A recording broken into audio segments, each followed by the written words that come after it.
Pack your things and move out by Monday. My mother's taking your apartment.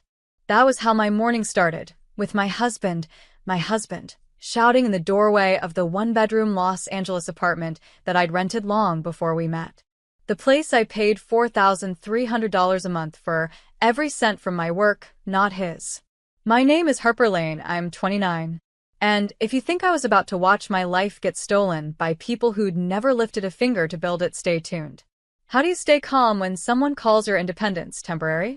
His mother had already ordered new furniture to my address. The gall of it was almost impressive. White leather couches, gold curtains, a chandelier that would never fit through the door. Mom wants the keys by Sunday, he added, arms crossed like a landlord evicting a stranger. I blinked at him once. You mean my keys? He stepped closer. You'll find somewhere else. I've already moved the deposit. Then, when I tried to push past him to grab my phone, the back of his hand cracked against my cheek. The slap wasn't hard. It was calculated. The kind meant to humiliate, not hurt. He smirked. It's not yours anymore. The room went silent. Only the clock ticked. My face burned, but my voice didn't shake. You made a mistake. He laughed. You'll regret those words. I didn't answer. I just texted one number, the only one that mattered. My brother, Major Elias Lane, U.S. Army Intelligence Division. Within minutes, his reply came through. Stay calm. Don't leave the building. The next morning, before sunrise, the roar of diesel engines filled our street. When I pulled back the curtain, 5 military jeeps lined the curb, headlights glowing through the mist. My husband stepped out in his robe and froze, because standing on the pavement was Elias in full uniform. Elias didn't say a word at first. He just stood there, tall, silent, the kind of presence that made people instinctively step back. Behind him, 2 military police officers unloaded boxes from the jeep, paperwork in hand. My husband's voice cracked. What's happening? Elias turned to me. Harper, are you okay? For a second, I felt like a child again, my big brother checking if I'd scraped my knee. But this wasn't childhood. This was war, quiet and legal. I'm fine, I said, though my cheek still stung. They tried to take my apartment. Elias looked around the living room, at the half-assembled furniture his mother had delivered, at the boxes marked for Mom's suite. His jaw tightened. Then, calmly, he handed a folder to one of the officers. Document everything. Photos, receipts, timestamps. We'll start with the lease transfer attempt. My husband's smirk returned, weak, uncertain. You can't do anything. It's a domestic matter. Elias' tone didn't rise. When that domestic matter involves fraudulent housing transfer, theft, and assault, it becomes a federal issue. His mother appeared in the hallway, robe cinched tight, her perfume cutting through the air. This is ridiculous. My son has rights. That apartment was a gift. From who? Elias asked. She faltered. From her. Before she changed her mind. Elias opened the lease agreement I'd signed 2 years before my marriage, my name alone, in bold ink. Ma'am, this property is registered under my sister's tenancy. Attempting to seize or alter it without consent is illegal. She blinked rapidly. We didn't. Save it. He motioned to the officers. Photograph everything. My husband turned to me, panic flickering. You called the army on me? I met his eyes, steady. No. I called family. Outside, the first rays of dawn hit the military jeeps, gold and merciless. And for the first time in months, I felt safe. By noon, the building buzzed with whispers. Neighbors peeked from half-closed doors, pretending to check their mail while military officers cataloged every imported chair and chandelier my mother-in-law had smuggled in. Elias kept his tone cool, professional. Ma'am, you'll need to sign this acknowledgement form confirming you brought these items here, without the tenant's consent. She tried to laugh it off. Surely this is unnecessary. Sign, he repeated. The pen shook in her manicured hand. My husband paced the kitchen like a trapped animal. You're ruining my reputation. Do you even know who my clients are? I leaned against the counter. They'll find out soon enough that you assault women and falsify housing documents. He froze. You wouldn't. I already did, I said, sliding my phone across the marble.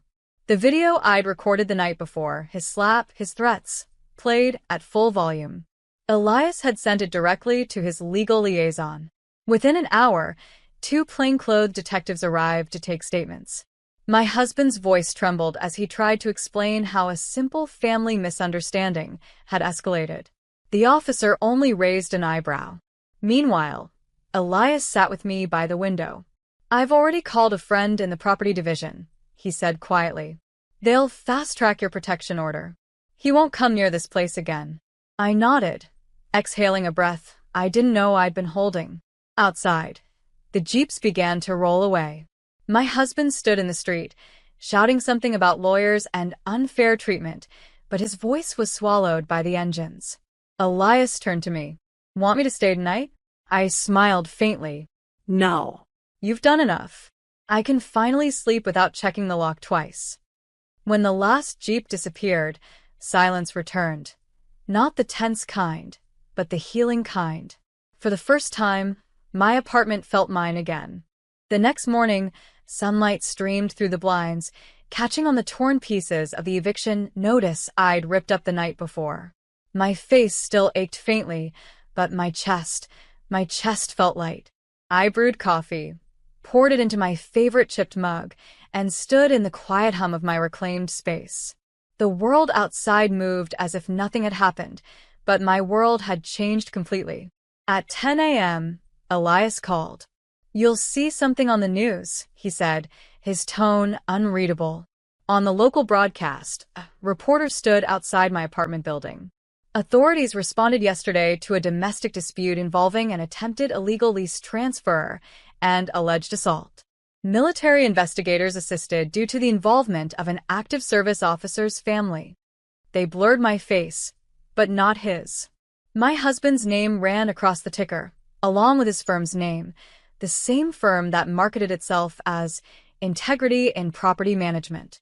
My phone lit up instantly, missed calls from him, then his mother. Then my building's landlord called, voice cheerful. Mississippi Lane. Just saw the news. I'm renewing your lease at the same rate, no increase. You're one of our best tenants. I smiled. For once, someone saw my worth without needing to destroy me first. By afternoon, I'd boxed up the last of his things, shirts, cologne, ego, and stacked them neatly by the door. I left a note taped on top. Your mother's furniture is at the curb. You can collect your lies with it. That evening, Elias returned in casual clothes, bringing Thai takeout. You good? He asked, handing me chopsticks. I nodded. Better than good. He raised an eyebrow. What's next? I looked around the apartment. Clean, free, peaceful. I'm thinking of buying. He grinned. With what? I smiled back. With the settlement I'm about to file. Outside, the city lights flickered like applause. 3 days later, a thick envelope slid under my apartment door. Inside, divorce papers. My husband's lawyer had stamped abandonment of marital property in bold across the top, as if kicking me out hadn't been enough. I called Elias. He listened without interrupting, then said, He's panicking. Let him. By the next morning, the panic had a price. His law firm suspended him pending an internal ethics investigation. Word travels fast when the news shows your face beside a headline that reads, Real estate broker involved in assault and fraud probe. Still, I wasn't satisfied. Not with revenge, but with truth. I met my lawyer, Candice Lee, in her downtown office. You ready to file? She asked. Yes, I said. And I'm adding a claim for emotional distress. Candice smirked. He'll settle before it goes near a courtroom. That afternoon, I received a frantic voicemail from my husband. We can work this out. Please, don't press charges. I deleted it. Later, as I walked through the city, I noticed how everything felt sharper. Colors, sounds, the rhythm of my own steps. Freedom has a strange texture when you've forgotten what it feels like. That night, Elias stopped by again, this time without his uniform. You look different, he said. I finally believe it's over, I answered. He nodded slowly. Good. But remember, closure isn't revenge. It's peace. The next morning, a delivery arrived. My own set of new locks and keys, engraved with tiny initials, HL. No note, but I knew who sent them.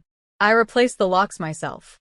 Each click sounded like punctuation at the end of a very long sentence. By sunset, I stood on the balcony, city lights reflecting off the new key in my palm. It wasn't about reclaiming a home anymore.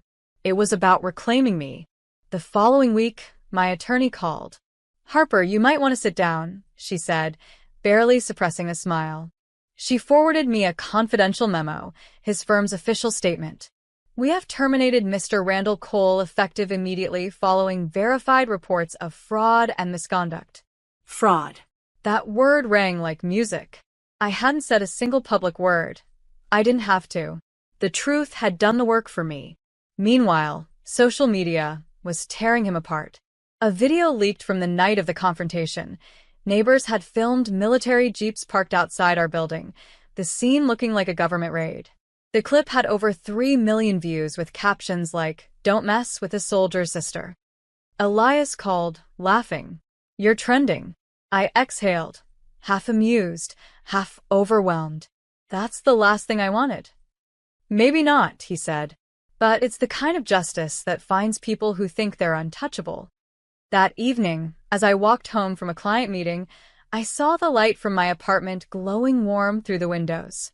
My reflection in the glass didn't look like a victim anymore. It looked like someone who'd rebuilt herself from ashes and glass. I ordered Thai food again, my comfort ritual now, and ate by the window while the city moved below, unaware of the quiet victory above it. When my phone buzzed, it wasn't fear anymore. It was an alert from my bank. $85,000 wire transfer received from settlement. I smiled. Outside, the city hummed like an orchestra tuning before a new song. The old Harper, the one who apologized for taking up space, was gone.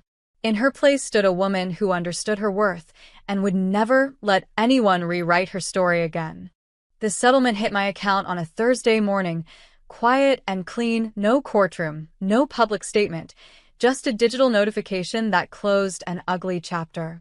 Elias texted, "Congrats, major win literally." I laughed out loud for the first time in months. Later that day, I met Candace, my lawyer, at a small cafe near the courthouse. "You handled this better than most," she said, stirring her espresso. "No chaos, no meltdown, just precision." I smiled. Years of being underestimated are excellent training. "Do you know what you'll do with the money?" I nodded. Yes. "Something that actually builds, not destroys." By evening, I was at a real estate office downtown, signing papers for a 2-bedroom condo overlooking the city. Paid in full. No mortgage, no dependents, no names attached but mine. When the realtor handed me the keys, I remembered my husband's words, "It's not yours anymore." I looked down at the metal key pressed into my palm and whispered, "It never stopped being mine." The next morning, I visited Elias at his base before his unit's deployment. He stood by the jeep, arms crossed, proud and worried at the same time. "You sure you're okay on your own now?" he asked. "More than okay." I hugged him tight. "Go to your job, big brother. I'll do mine." He smiled. "Keep doing what scares men who underestimate you." Back home, I unpacked boxes in my new place. The space smelled of fresh paint and new beginnings. I hung my framed degree, set my laptop on the desk, and watched the sun spill gold across the floor. No ghosts, no shouting, no fear, just peace. A full year later, I stood on the balcony of my condo, the skyline glittering like a promise I had finally learned to believe in. The world had moved on, but I hadn't forgotten. I'd transformed. The headlines faded, the settlement money became investments, and I built something meaningful from the wreckage. The Harper Foundation, a small nonprofit that provided housing support to women starting over after domestic financial abuse. Every week, I met women who whispered the same things I once did. I thought I couldn't survive without him. Now I got to smile and say, "You can." One morning, an envelope arrived without a return address. Inside was a short note in my ex-husband's handwriting. You destroyed my life. I hope you're happy. I folded it once, set it in the shredder, and pressed start. The machine hummed softly, like a curtain closing. That evening, Elias video called from overseas. So, he grinned, how's freedom treating you? I laughed. Like oxygen. Took a while to breathe it right. He raised his coffee mug. You did good, Harper. After the call, I walked through my quiet apartment, polished floors, plants by the window, and my own reflection calm for the first time in years. I sat at my desk, reviewing new foundation applicants. One file caught my eye, a young woman trying to reclaim her apartment after her in-laws forced her out. I smiled. Full circle. I clicked approve on her application. Then, I poured a glass of wine, stepped onto the balcony, and watched the city lights blink like old friends. No bitterness. No rage. Just peace. Earned, not granted. Some stories don't end with revenge. They end with restoration. And mine had finally come full circle.